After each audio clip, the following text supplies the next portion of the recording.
नमस्कार, जोहार, आदाब। मैं हूं आपका आज़ाद और आप देख रहे हैं जोहार न्यूज़। आज हमारे साथ में एक ऐसे गार्जियन बैठे हुए हैं जिसकी मार्गदर्शन की ज़रूरत पूरे दुमका वासियों को है। जिसने बहुत ही कड़ी मेहनत करके इंग्लैंड गए और इंग्लैंड में डॉक्टर रहे और हर साल ये दुमका आते हैं और यहाँ दुमका आकर के तमाम क्षेत्र घूमते हैं और देखते हैं कि कितना ये क्षेत्र डेवलप किया। ख़ास तौर पे आदिवासी क्षेत्र जाते हैं, वहाँ देखते हैं कि वे लोग कितना कुछ कर रहे हैं और उन्हें मार्गदर्शन देने के भी काम करते हैं। इंग्लैंड से आए हैं डॉक्टर ध्वनि सोरेन और आज हमारे साथ में हैं। सर, आपका स्वागत है हमारे जोहार न्यूज़ पर। धन्यवाद मौका देने के लिए, आपसे बात करने के लिए। और जो हमारी कहानी बहुत लंबी कहानी है। एक छोटा सा गांव बुआरी जो रहा, जो अब गोड्डा जिले में पड़ता, वहाँ पैदाइश हुई थी अंग्रेज़ के ज़माने में, इनफैक्ट 1935। उस समय पढ़ने लिखने का कोई साधन नहीं था, सड़क नहीं था, बिजली नहीं था। फिर भी किसी तरह से वहाँ से पढ़ के निकले। कई छोटे छोटे गाँव के स्कूलों में पढ़ते पढ़ते हम 10वां क्लास में यहाँ पहुँचे, जिला स्कूल। तब हमारा आँख और दिमाग खुला और यही हम डिसाइड कर लिए कि हम डॉक्टर बनेंगे। वो भी कैसे किए, उसका भी कहानी है। तो उस ज़माने में 3 स्कूल था पूरे ज़िला में। एक जिला स्कूल और एक देवघर में कोई मित्रा करके था, हाँ, और एक गोल्डन, 3 ही स्कूल था। और उसमें ऑब्वियसली जिला में था, जिला स्कूल सबसे बड़ा समझा जाता, अच्छा भी समझा जाता था। तो उस ज़माने में 3 बड़े साहब जो होते थे, हाँ, जिला के डीसी साहब हुआ, एसपी साहब, सिविल सर्जन, 3 आदमी हर एक महीना आते थे। खाली घूम जाते थे स्कूल में, किसी लड़के बच्चों से नहीं बात करते थे। तो उनमें से हमको सबसे अच्छा या आकर्षित किया सिविल सर्जन साहब। काहे किया? कहा कि उनके नाम के पहले में 2 लेटर था डॉक्टर लिखने के लिए और उसके नीचे 4 डिग्री था, MBBS। तो हमको भी शौक हो गया, सिंपल। और उसी समय हम ठान लिए कि हम डॉक्टर बनाएंगे। तो मैट्रिक यहाँ जिला स्कूल से किए, उसके बाद यहाँ से फिर कहाँ गए सर? मैट्रिक पास करने के बाद उस समय पूरा जिला में एक भी कॉलेज नहीं था। नियरेस्ट था भागलपुर। तो हमने कहा कि जब कोई भागलपुर में है तो कहने भागलपुर से कहीं सबसे बढ़िया है, वहाँ कहने जाए। तो उस ज़माने में तो पटने में था, कैपिटल था, तो वहाँ साइंस कॉलेज में एडमिशन हुआ मैं। तो साइंस कॉलेज में हुआ तो बड़ी खुशी हुई, बहुत खुश हुए। सबको, दोस्त बंधु परिवार सबको बताया। लेकिन बाद में मालूम हुआ कि डॉक्टर बनने के लिए बायोलॉजी पढ़ना चाहिए था, लेकिन बायोलॉजी में हमारा नहीं हुआ, मैथमेटिक्स में हुआ, फिर भी रह गया। और उस समय एक बहुत रईस साहब थे, दोजा साहब, अभी भी हमको याद है, ये प्रिंसिपल थे। जाते थे कि सर क्या होगा, हम डॉक्टर बनना चाहते हैं, हम मैथमेटिक्स पढ़ रहे हैं। तो बड़ा बैठा करके बात करते थे, ये नहीं कि खड़े खड़े, कि समझो जी, बहुत बच्चा लोग, लड़का लड़की लोग छोड़ता है, तुम्हारा हो जाएगा। इस तरह 6 महीने तब रहे। जब भी सुनते थे कि कोई छोड़ा आ जाता है, फिर कि सर सुना है फला, तो एवेंचुअली उसने क्या कहा कि बात सही है जी, लेकिन जो दूसरा लोग है जो चाहता है उसका नंबर तुमसे बेसी है। ऐसे चलते हमारा नहीं हुआ। और इसके बाद हम थक गए। 6 महीने के बाद घर वापस आया। खेती बाड़ी के 1 साल पूरा, यहाँ तक कि चिनिया बादाम जो कभी होता नहीं था हम लोग एरिया में, उसको बनाए। और इंडिपेंडेंस के बाद पोस्ट ऑफिस खोलने का नियम था, प्रयास था सरकार का कि जो आदमी थोड़ा सा जगह दे, छोटा सा कमरा और काम करे, तो पोस्ट ऑफिस खोल देंगे। तो हम क्या किए कि हम अपना घर में एक कमरा मैंने घेर करके बनाए और हम बोले कि हम पोस्ट मास्टर बन जाए। तो 1 साल पोस्ट मास्टरी का भी काम किए।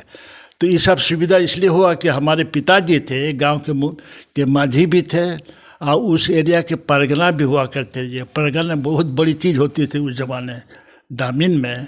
उसमें पुलिस वगैरह कुछ नहीं था, तो उनको 3 पावर था, जुडिशरी पावर था, पुलिस पावर था, रेवेन्यू। तो एक तरह से हम लोग खाने पीने में संपन्न थे, लेकिन पढ़ाई लिखा का माहौल नहीं था। और जब मिडिल पास किए तो नियरेस्ट था क्या नाम है, गंगटी, ठाकुर गंगटी, नाम सुने हो? हाँ, वहाँ जो उस जमाने में 5-6 था। तो हम जाते थे रोज़ स्कूल। और जाते कैसे थे, हम सड़क से नहीं जाते थे, क्योंकि सड़क तो बड़ा घुमा हुआ रहता है, तो हम बीच बीच में खेते दौड़ते थे। तो 3-4 महीना दौड़े किए, अब थक गए। इसी बीच में हमारी बड़ी बहन की शादी राजा बीठा गांव में हुआ। राजा बीठा वो भी वहाँ के परगने जो थे उनसे हुआ, तो वहाँ से मिडिल पास किया। मिडिल पास किया 1947 में। तो फिर गांव में रहकर 1 साल के बाद फिर पटना गए, बायोलॉजी पढ़े, तब मेडिसिन में गए। तो मेडिसिन तो वहीं पटने में किए। और उस ज़माने में उसका नाम था prince of Wales medical college, अभी तो PMCH बोलता है, तो अंग्रेजी नाम था। और वहाँ रहते रहते पढ़ाई, खाली डॉक्टरी ही नहीं पढ़ाई कि हम वहाँ मौका खोजते रहते थे कि लोगों से मिलने के लिए, जान पहचान या कोई इन्फॉर्मेशन था। तो उस समय गवर्नमेंट ऑफ इंडिया का एक स्कॉलरशिप निकला था हवाई जहाज़ चलाने के लिए, तो उसमें कंपटीशन में बैठे हो गया। तो हम डॉक्टर बनने के पहले पायलट बने, तब डॉक्टरी पूरा किया।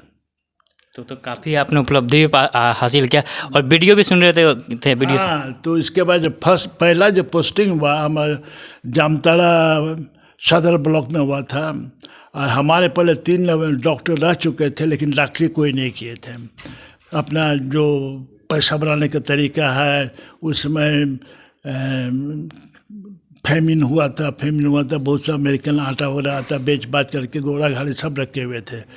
तो हमको पहले कन्विंस करने के लिए कि हम डॉक्टर हैं, आदमी का इलाज करते हैं, काफ़ी मेहनत करना पड़ा था। और मदद कौन किए, एक पत्थरगामा में भी 2 साल पढ़े थे। ये पत्थरगामा नया स्कूल खुला था, वहाँ का एक प्यून था वहाँ। तो बोला कि सर आप हमारा ऑपरेशन कर दीजिए। उसका ऑपरेशन किए, हाइड्रोसिल का सिंपल ऑपरेशन है, ठीक हो गए। तब लोग जाने कि हाँ भाई तो सही डॉक्टर है। तो ये बात है। लेकिन वहाँ रहते हुए भी ये पटना का जो कांटेक्ट हमारा था उसको छोड़े नहीं थे, लोगों से संपर्क रखते। और इसी में मालूम हुआ कि सरकार से इंग्लैंड भेजने के लिए उपाय है। उस समय में ऑपोजिशन जो पार्टी होता था बिहार में, झारखंड पार्टी का था। उसी समय से हेराफेरी शुरू हो गया था। पहला कोलेशन कांग्रेस के साथ हुआ था, तो उसमें हम लोगों के भी मिनिस्टर थे यहाँ दुमका के, और उनका नाम था बरियार हेम्ब्रम, अभी भी याद करते हैं। बरियार हेम्ब्रम लाल बाबा जो थे उनका भाई था। तो उनके यहाँ गए, बोले कि सर सुनाए कि ऐसा ऐसा स्कॉलरशिप है, दिया जाए। तो 2 आदमी को दिया गया, एक हमको दिया गया, एक नाची की लड़की। बट दुर्भाग्यवश दोनों हम लोग पढ़ लिख के वहीं रह गए। फिर भी आप लोगों को हम बुलाए नहीं हैं, आते जाते हैं। इतना प्यार है कि हर एक साल आते हैं आप लोगों के बीच। छोटे मोटे रूप में जो भलाई होता है, खास करके आदिवासी का, सोशल कल्चरल एजुकेशन, कुछ चैरिटी वगैरह का भी काम करते हैं। अच्छा सर, उस समय का जो स्थिति था और आज की स्थिति है, आज आदिवासियों के बीच में जो है सोशल का बात की, आप कल्चर का बात की है, कितना कुछ बदला है, कितना कुछ बदलना मतलब बदल चुका है? बहुत बदला है, लेकिन फिर भी नहीं बदला है जितना होना चाहिए था। अब जैसे हम बताते हैं इस कहानी, वहाँ जा कर के जो अंग्रेज के ज़माने का आखिरी DC था दुमका में, डॉक्टर WG आर्चर, वो संथाल के बारे में बहुत सा किताब वगैरह भी लिखे हैं, और including tribal law and justice करके किताब लिखे। उनसे मुलाकात हुई थी लंदन में। तो पहली बात तो आश्चर्य हुआ कि भाई संथाल आदमी कैसे यहाँ पहुँचा। तो उसका वर्डिंग यही था कि how did you manage to come out of the darkness. वो लोग भी सोचता है कि जो हम लोग के एरिया है डार्कनेस है। तो वो स्थिति थी, ना बिजली था, सड़क भी नहीं था, पानी का भी कोई प्रबंध नहीं था। हम लोग लेकिन खेती बाड़ी हम लोग करते थे अपने मेहनत से। ये नदी का पानी अपने से उठा कर करते थे। अब तो नदी में डैम बना गया फिर भी नहीं होता है, सड़क भी नहीं था। और ख़ास करके अभी जब मॉडर्न काफ़ी डेवलपमेंट हुआ सड़क और इंफ्रास्ट्रक्चर में, लेकिन हमारा गांव जो है बोआरी जोड़, आप कितना आपको आइडिया है, हाईवे जो बना है बोरियो होकर साहिबगंज जाता है, और वहाँ बोरियो से गोड्डा जाने के रास्ता में है, जहाँ कोयला का है ललमटिया। तो ललमटिया बोर्ड जो है अभी भी सड़क नहीं बना है जी। रेलगाड़ी बन गया है ले जाने के लिए रेल कोयला, लेकिन आदमी के लिए चढ़ने के लिए रेल भी नहीं है और सड़क भी नहीं बना है इतना साल के बाद भी। बिजली 2-3-4 साल पहले पहुंचा है, बोरिंग का भी पानी आ गया है, तो कुछ हुआ है लेकिन नॉट इनफ। गांव-गांव में स्कूल खुला है, अब क्या पढ़ाई होती है भगवान जाने। हमारे गांव में एक स्कूल था, लोअर स्कूल हुआ करता, जो उस एरिया के बच्चे लोग आते थे। अब वहाँ 3-4 स्कूल हो गया है, मिडिल स्कूल कॉलेज का भी हो गया है, लेकिन हम फिर पढ़ने लिखने में कमज़ोर है हम लोग, बहुत कम लोग जाते हैं। इतना साल के बाद जी हमारे यहाँ से एक ही लड़का ग्रेजुएट करके निकला है, मतलब 50-60 साल में एक ही निकला है, जो बम्बई में काम करता था, बैंक मैनेजर हो गया है, अब कलकत्ता आ गया है। तो ये सब है, there is something wrong with है। अच्छा, दूसरी बात जो एजुकेशन के बारे में, उसमें तो स्कूल था ही नहीं, तो एजुकेशन के बारे में कोई बोलता भी नहीं था, सोचता भी नहीं था। लेकिन अब गांव-गांव में एजुकेशन जो हो गया है, इसके बाद भी हम लोग जागृत नहीं हुए हैं। और उसका कारण क्या है? तो मेन कारण है कि किताबी स्कूल जाते हैं तो क्या करते हैं, किताब पढ़ते हैं, पढ़ाता है टीचर, और उससे क्या होता है, लिटरेसी का नंबर बढ़ जाता है। इलेक्शन के टाइम में बोलते हैं इतना परसेंट मिला है, आगे बढ़िएगा तो डिप्लोमा डिग्री मिल जाता है, और यदि आप लकी हैं तो नौकरी मिल जाता है। लेकिन उससे दिमाग नहीं खुलता है, जो दिमाग नहीं, आँख नहीं खुलता है, दिमाग का विकसित नहीं होता है। तो उसको हम लोग वेस्टर्न वर्ल्ड में इंटरनल एजुकेशन बोलते हैं कि स्कूल कॉलेज में जो पढ़ते हैं। लेकिन दूसरा एक एजुकेशन है एक्सटर्नल एजुकेशन, वो कहाँ से आता है?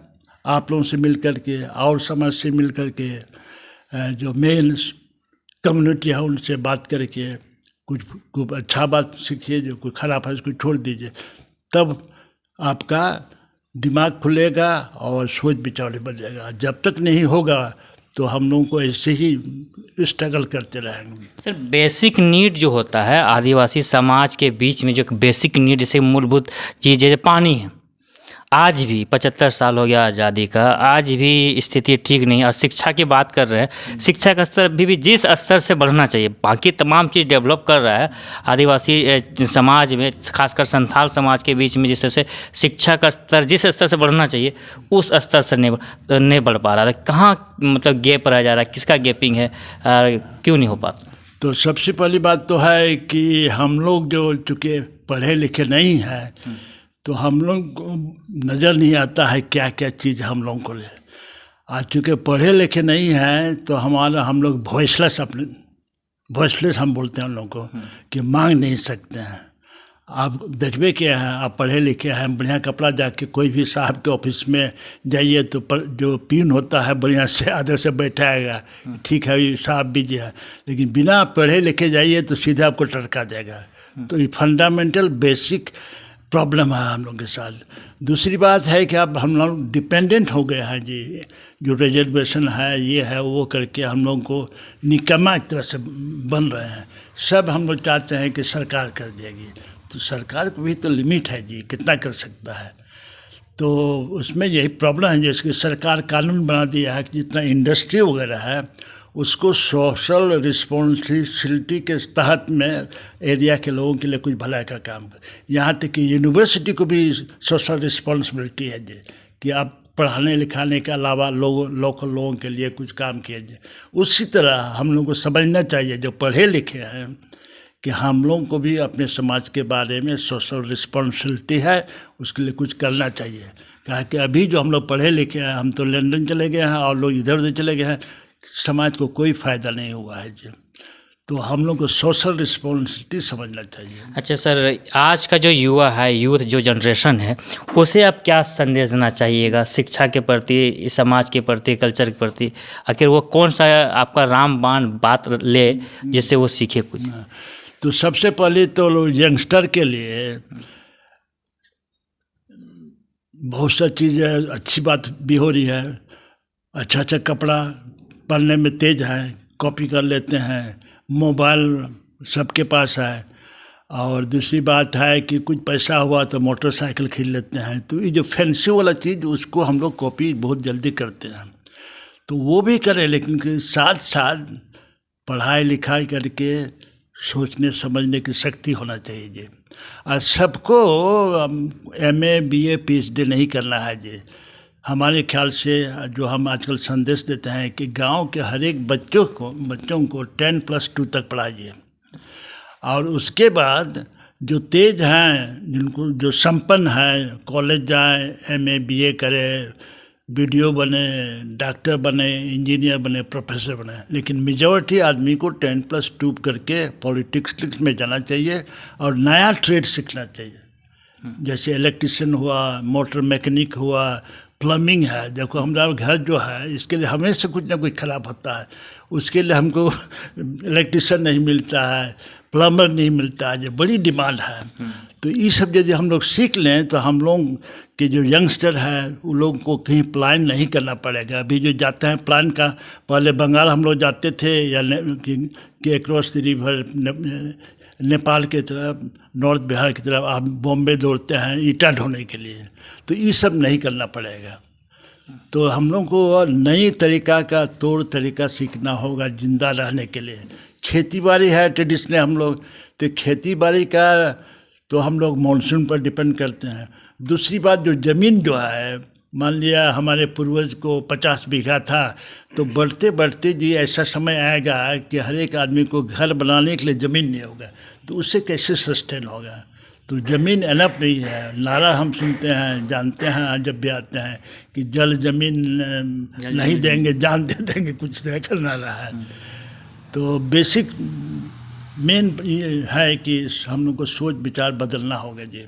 सर, ऐसे सुनने में आया कि आप इंग्लैंड में रहते हैं, वहाँ भी संथाली भाषा का आप जो है शिक्षा दे रहे हैं, कैसे क्या है, क्या कर रहे हैं आप लोग? तो सबसे पहले तो इंग्लैंड में बहुत कम है, बहुत कम संथाल है। हम पहले संथाल वहाँ गए हुए थे, अब कुछ लोग पहुँचे हुए हैं, 1-2 डॉक्टर भी हैं, बाकी लोग नर्सेस से शादी करके पहुँचे हुए हैं। नर्सेस का काफ़ी डिमांड है। तो नर्सेस मान लिया कोई भी जात के हैं, खास करके क्रिश्चियन धर्म में तो लोग शादी कर सकते हैं, उस तरह का लोग पहुँचे हुए हैं। तो वहाँ ज़्यादा नहीं है, लेकिन उससे ज़्यादा अमेरिका में है संथाल लोग, जो इंजीनियर्स हैं, पढ़ लिख कर जो गए हुए हैं। तो वो लोग हैं। हम 10 साल से प्रयास कर रहे थे कि जहाँ भी हो संथाल आउटसाइड इंडिया सब मिल करके एक संस्था बनाए। तो इवेंचुअली हम लोग एक संस्था बनाए हैं जिसका नाम है संथाल इंटरनेशनल एसोसिएशन, और उसका हेड ऑफिस है टेक्सास में, जो अमेरिका में है। हम बुजुर्ग आदमी हैं, जानकारी भी है, आते जाते रहते हैं। तो हम उस संस्था के मुख्य क्या बोलते हैं एडवाइज़र हैं। बाकी डे टू डे दौड़ दूर करेंगे, न्यू लड़का न्यू जनरेशन का है। तो वहाँ वो अपने लड़के बच्चे को संथाली बोलना सिखाते हैं, लिखने के लिए सिखाते हैं। वहाँ मेजॉरिटी लोग बॉर्डरिंग एरिया है उड़ीसा के, तो और चिकली सपोर्टर हैं, लिखने वाले हैं, और चिकली से पढ़ाते हैं। और जितना भी पर्व त्यौहार होता है हम लोग उसको मनाते हैं। स्पेशली जो 2 साल जो कोविड होने के चलते ऑनलाइन होता था, लेकिन बढ़िया से होता था। आज जितने हम लोग के पूर्वज बड़े बड़े लोग हैं उनका जन्मदिन वगैरह मनाते हैं। यहाँ तक कि इतना प्रचार हो गया कि यहाँ भी आप लोगों की मदद से मीडिया वगैरह में बीच बीच में निकलते रहता है, जिसकी जानकारी झारखंड सरकार को मालूम हुआ। तो झारखंड सरकार खास करके हेमंत जी बोले कि भाई पता करो कौन लोग हैं। तो अपना जो CM ऑफिस से एक आदमी फ़ोन करके हमको पूछा, कहा कि हम पुराने आदमी हैं, वैसे तो जानते ही हैं लोग बहुत। हमको कांटेक्ट किया, हमने बताया उसके बारे में, और उनको जो ऑफिस बेयरर्स लोग हैं उनके साथ संपर्क करके काफ़ी जो डॉक्यूमेंट्स बना करके हम लोग भेजे हुए हैं कि क्या क्या हम लोग करते हैं और क्या मदद चाहते हैं। अब मदद यही चाहते हैं कि यहाँ की सरकार हम लोगों को यहाँ के आदिवासी या संथाल से जुड़ाव करने में मदद करे, और इन रिटर्न जो हम लोगों को जानकारी जो दुनिया में कितना अपॉर्चुनिटी है जी, तरह तरह की सुविधा है और चांसेस है, उसको हम लोग किसी तरह से यहाँ के लोगों को जुड़ाव करके मदद करें। तो एकदम एज सिंपल इज दैट। और यहाँ जो होता है, जो हम लोग का कल्चर ऐसा हो गया, संथाल लोगों का मदद नहीं करता है। पुराने ज़माने में हम लोग बोलते थे हम लोग बहुत अच्छे हैं, सिंपल हैं, सीधा हैं, झूठ नहीं बोलते हैं, लेकिन आप सब कुछ सीख रहे हैं। और दूसरी बात है कि आप हिंसा जी क्या बोलते हैं, जेलसी होता है। आप जो बोल रहे हैं तो आपको मदद नहीं का पूरा गिराने का ही करता है। तो ये पता नहीं कहाँ से हम लोग सीखे हैं, लेकिन फिर भी हम लोग प्रयास कर रहे हैं। जैसे लास्ट क्वेश्चन है, आखिर कौन सा शक्ति है या क्या चीज़ है जो आप खींचे चले आते हैं अपने जगह? उसमें शक्ति की बात नहीं है, प्यार की बात है।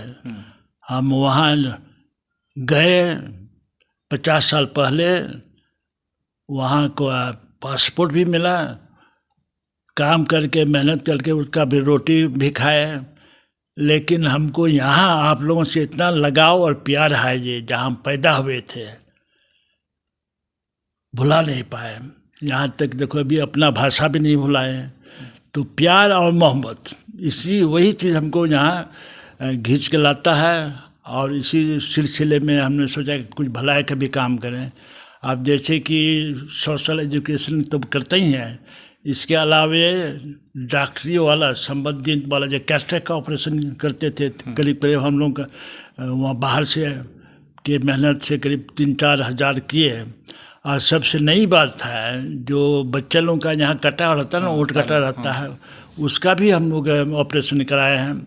कहते हैं बनारस बेच करके, वहाँ स्पेशलिस्ट डॉक्टर हैं, डॉक्टर सुबोध सिंह दुमका आए थे कैंप करके, यहाँ से बच्चे लोगों को चुन के गए। तो यही सब चीज़ हमको खींच के लाता है। दूसरी बात कि अभी भी आप लोग पहचानते हैं जी, जानते हैं। मान लिया हम दिल्ली बॉम्बे में रहते तो कोई जानता भी नहीं हमको, उससे बढ़िया तो हम जहाँ वहीं हैं। तो यही जो प्यार मोहब्बत और आप लोग जो इन रिटर्न पहचानते हैं, बात करते हैं, यही चीज़ हम लोगों को यहाँ बार बार जीत के लाता है।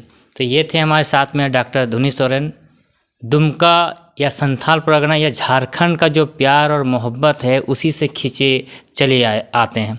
और आज के यूथ को इनसे बहुत कुछ सीखना चाहिए कि किन परिस्थितियों में ये पढ़ करके यहाँ से इंग्लैंड गए और वहाँ डॉक्टरी कर रहे हैं, और अपने संथाल समाज की जो संस्कृति है उसको बचाने के लिए वहाँ पर भी एक एसोसिएशन बना के तमाम जो संथाल समाज, आदिवासी समाज के लोग हैं उन्हें उनकी भाषा में शिक्षा भी दे रहे हैं। तो ये थे हमारे साथ में डॉक्टर धुनी सोरेन। तो आप लोग तमाम तरह के खबरों के लिए बन रही है जोहार न्यूज़ साथ। धन्यवाद।